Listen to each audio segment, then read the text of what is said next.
好，来继续来看这个代替瑞丰高东的路段。去年12月初4来走山，经过2个月62天的抢修，总算伫今仔日恢复双向通车。第一班车伫透早5点52分，为高东顺利驶到瑞丰。在地人真痛哦，讲总算会当回到正常的生活，嘛会当过一个好年咯。 居民终于不用再忍受误点的辛苦，台铁的瑞芳猴硐段经过62天的抢修，终于恢复双向通车。通车搁好天出日头，人客拢真欢喜。阿嬷逐工的一回车，心情特别无共款。较快活，较唔免搬车。大日宾客林小姐，免搁提早1点钟出门啊，因为即马火车总算正常啊，带2个囡仔出门坐车佚佗。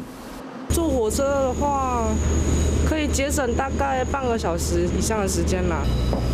不过就在刚刚，我们就经过了这个塌方的路段，可以看到呢，工人还是持续的在稳固边坡，预计要到今年的6月份才能够完全的恢复正常。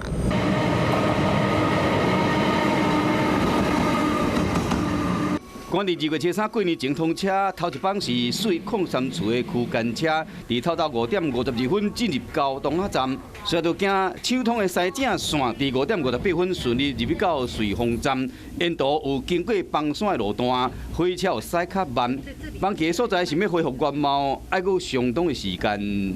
真正这个路段的一个工程完工，说不定还要到今年上半年6、7月建厂后才出来完成。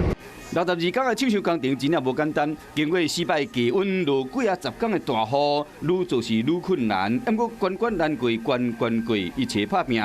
原来是民众的生活恢复正常，阿嬷毋免搁透早坐公车，囡仔嘛使困到饱才出门。车头有挂点，这个年总算会使好好啊过。突然直接落来啊，较快活。过年